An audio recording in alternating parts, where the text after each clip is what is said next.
Fala aí pessoal, beleza? No vídeo de hoje a gente vai bater um papo sobre Fluent APIs ou APIs fluentes. Eu vou mostrar para vocês um design pattern chamado Builder e vou contar uma situação que eu passei que acabou originando esse vídeo. Então tem bastante coisa legal para a gente aprender aqui.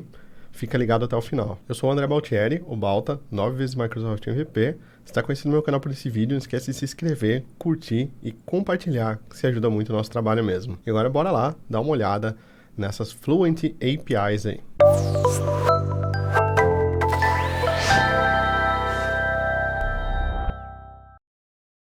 Bom, pessoal, para quem já me acompanha aí há um tempo, eu tenho um pacote chamado Fluent. Eu subi ele já faz um bom tempo aí, né? Ele é uma evolução de um outro pacote que eu já tive, chamado de Fluent Validator.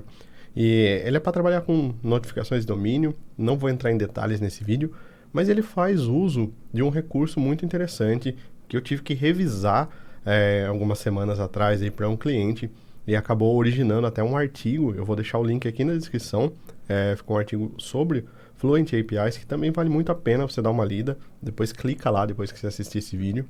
Mas a ideia por trás do Fluent, né, embora não seja diretamente o Fluent API, ela tem a ideia que esse pacote vai ser compartilhado por diversas pessoas, muita gente vai utilizar e tem que ser algo fácil de usar. Então tem que ser algo meio que o mais mágico possível ali para as coisas acontecerem. E dentro desse projeto aqui, na wiki dele aqui, eu tenho uma implementação de um recurso chamado Design by Contracts, tá? Então, aqui no caso, a gente faz uso, por exemplo, de um contrato, e esse contrato aqui, ó, ele tem o slower than, is greater than, né? Então, são métodos que são cumulativos. Então, eu posso vir na minha classe e ir criando métodos sobre métodos, passo por passo. Inclusive, ele tem um contract.requires, né, que é um primeiro método ali. Então, esse contrato requer que seja menor ou igual a tal, seja maior ou igual a tal, seja exatamente uma determinada string. Então, esse passo a passo aí é o que eu implementei nesse projeto aqui. Então, se a gente mover aqui por o C#, por exemplo, né, tem um projeto limpo aqui, eu posso criar um contract igual a new contract, notification, não vem ao caso aqui a implementação, e aí eu posso dar um contract ponto, e eu tenho vários métodos aqui dentro. Então eu tenho contains, join, matches, tá? E eu tenho requires, e eu posso ir acumulando esses métodos aqui, ó, ponto, contains, posso chamar o ponto contains de novo, tá?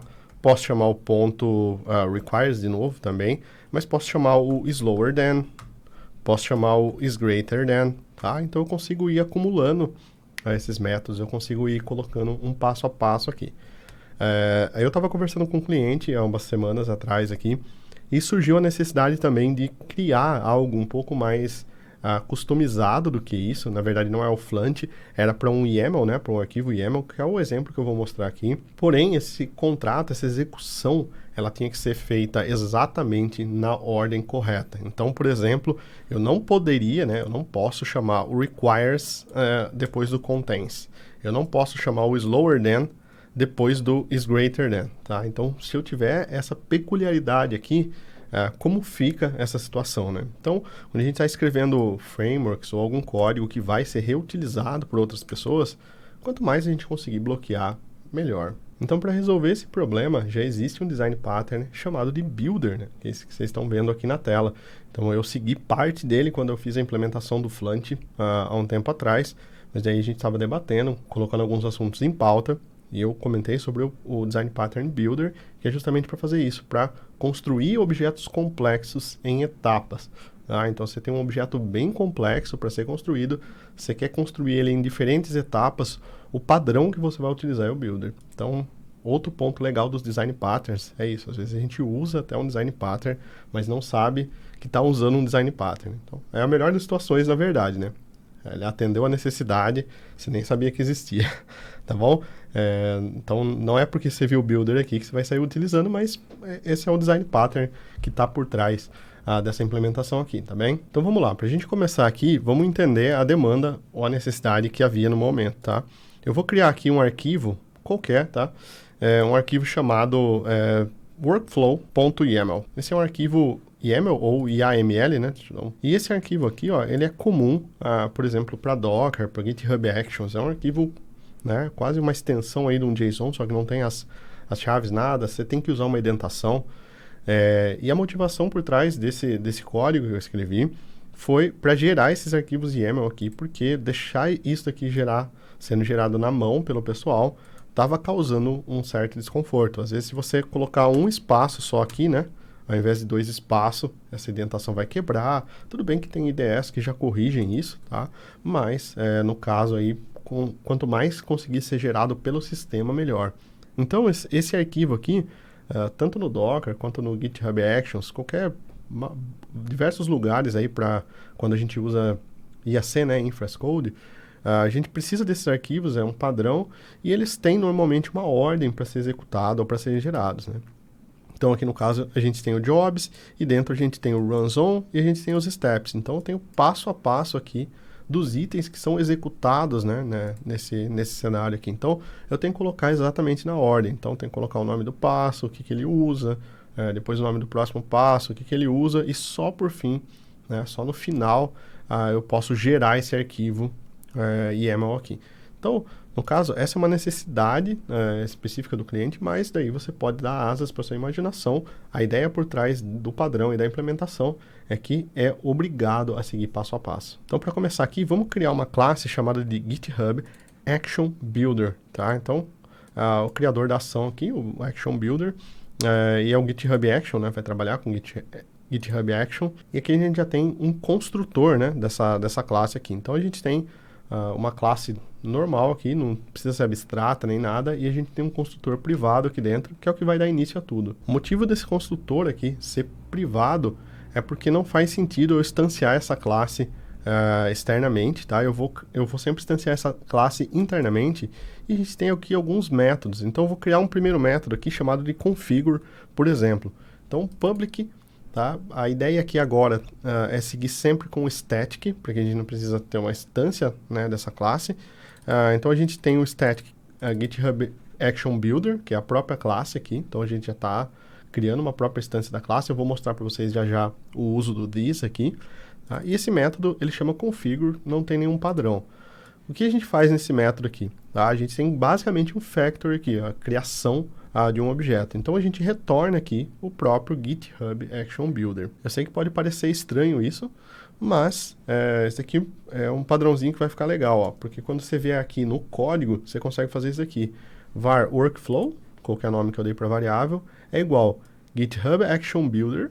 Tá? A gente não precisa de um new aqui na frente, não precisa instanciar, porque aqui dentro a gente já tem um método configure que é estático e que vai retornar a instância do nosso objeto, tá bom? Se você quiser também deixar público e ter instância, tanto faz, tá? Mas enfim, aqui eu não deixei, tá? E aí, quando a gente tem o GitHub Action Builder aqui, a gente não tem outro método. Então, o GitHub Action Builder, ele não vai deixar criar assim, porque não tem nada dentro dessa classe, só tem um método estático e o outro é privado. Então, a gente é obrigado a ter o ponto, ó, e aí a gente já tem um método configure.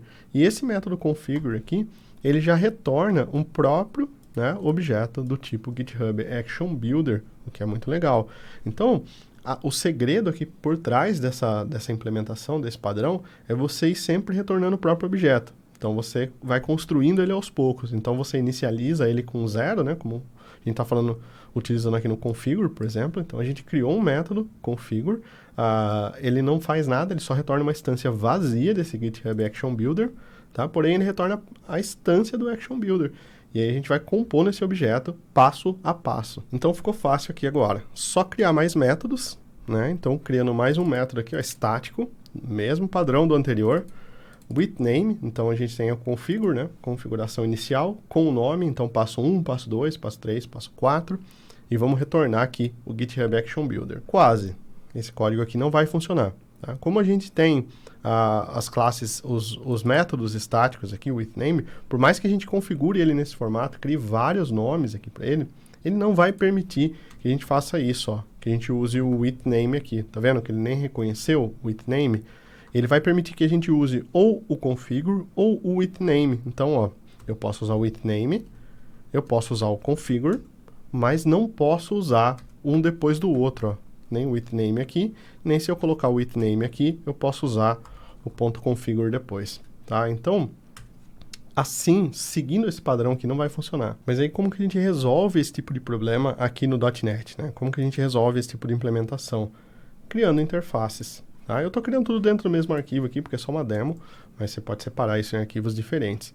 Então, ao invés de ter um método aqui, withName, a gente vai criar aqui uma interface, public interface iWorkflowName. As interfaces, elas são contratos aqui na orientação a objetos, então ela define o que um objeto tem que ter, e muitas vezes você não precisa criar uma interface explicitamente com métodos dentro. Você pode ter uma interface só para classificar um objeto, para dizer que o objeto pertence a um determinado grupo, por exemplo. Eu uso bastante isso nos meus códigos. Uma interface vazia, né, como o iWorkflowName aqui, por exemplo, e depois eu quero permitir que eu só receba um objeto que é do tipo iWorkflowName.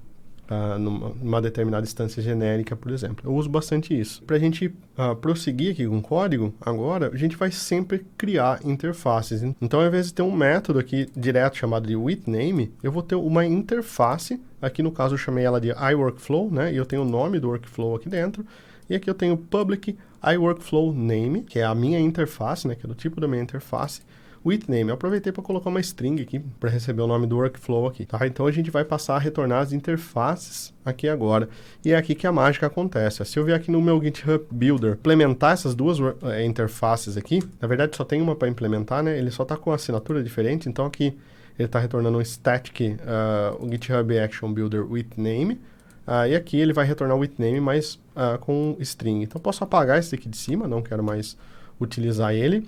E agora a gente tem um método público que retorna um workflow name withName. E eu vou aproveitar aqui também, porque esse método configure aqui que a gente criou, ele está retornando um GitHub Action Builder, que é, na verdade, a nossa classe. Tá? Como a gente está dependendo só de interfaces aqui agora, e essas interfaces, nota que elas estão aqui na ordem, tá? Então eu tenho a primeira interface aqui, segunda interface aqui embaixo. Então é importante você colocar elas na ordem aqui também. Então eu quero que tudo comece a partir do meu workflow e depois eu defina meu workflow name, tá? Então dessa forma aqui, ao invés de retornar um GitHub Action Builder, eu vou retornar um workflow. Dentro desse workflow, dentro dessa interface aqui, eu tenho só um método chamado withName. Então aqui a gente começa a restringir esse retorno aqui. Então aqui basicamente que a gente começa a implementar o passo a passo do Design Pattern Builder. Magicamente o que a gente pode fazer aqui? Esse daqui é um workflow name, então esse aqui é uma interface. Nesse método aqui, o que eu vou retornar? Eu preciso retornar aqui uma interface, workflow name, tá?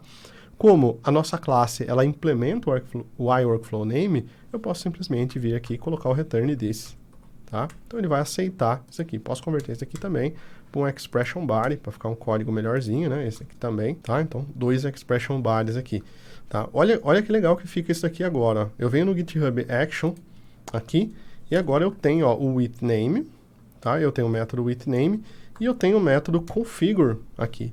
Tá? Mais legal do que isso, colocar aqui, ó, step 1, né, o step 01 aqui, tá? E mais legal do que isso, se eu tentar colocar aqui, ó, o withName direto, ele não vai deixar. Então, ó, olha que legal, quando eu dou o GitHub Action Builder, ele não aparece nenhum método para mim, a não ser o método configure, que é o nosso primeiro método aqui.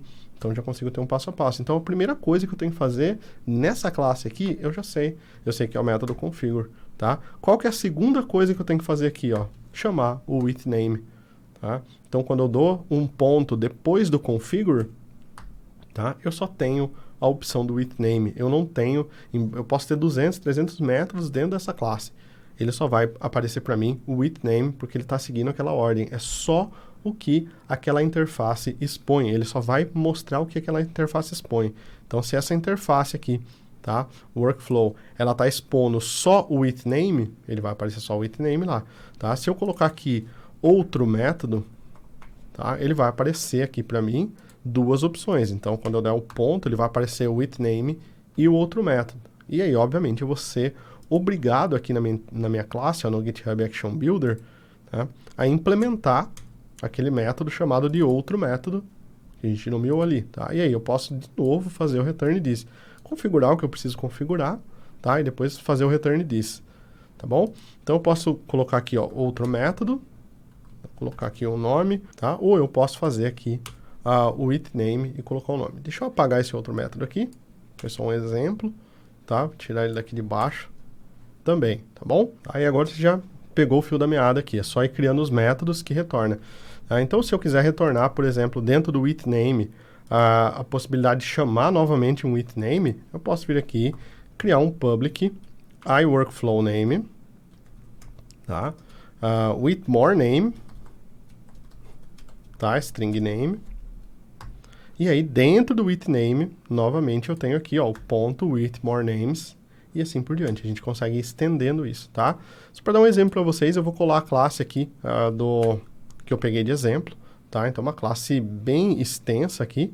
Deixa eu só fechar, dar um KD aqui para ver se pegou tudo certo, tá? Pegou aqui, já vou vir na configuração para vocês verem. Mas, por exemplo, assim, essa classe aqui, ó, segue a mesma implementação que eu mostrei para vocês, mas ela tem o workflow name, o nome da branch, o nome do job, aonde que ele roda, os passos que ele executa, o que ele tem dentro dos passos, né? E por fim, a gente tem o método build, tá? Então, podem notar que segue a mesma implementação que eu mostrei para vocês aí, que Velo, environment, só tem algumas coisas a mais, isso aqui tá no artigo, tá? Depois dá uma olhada lá. E aqui a gente tem as interfaces, do mesmo jeito que eu mostrei para vocês, tá? Então, só um código de exemplo aí para vocês terem uma ideia. Aí, olha que legal que fica essa configuração aqui, ó. Tem o GitHub Action Builder, .configure, é o primeiro método, eu sou obrigado, não tenho mais nada. Depois do .configure, o que que tem? Tem que configurar o nome, tá? Então, tem que dar um nome para ele aqui. Workflow 01, tá?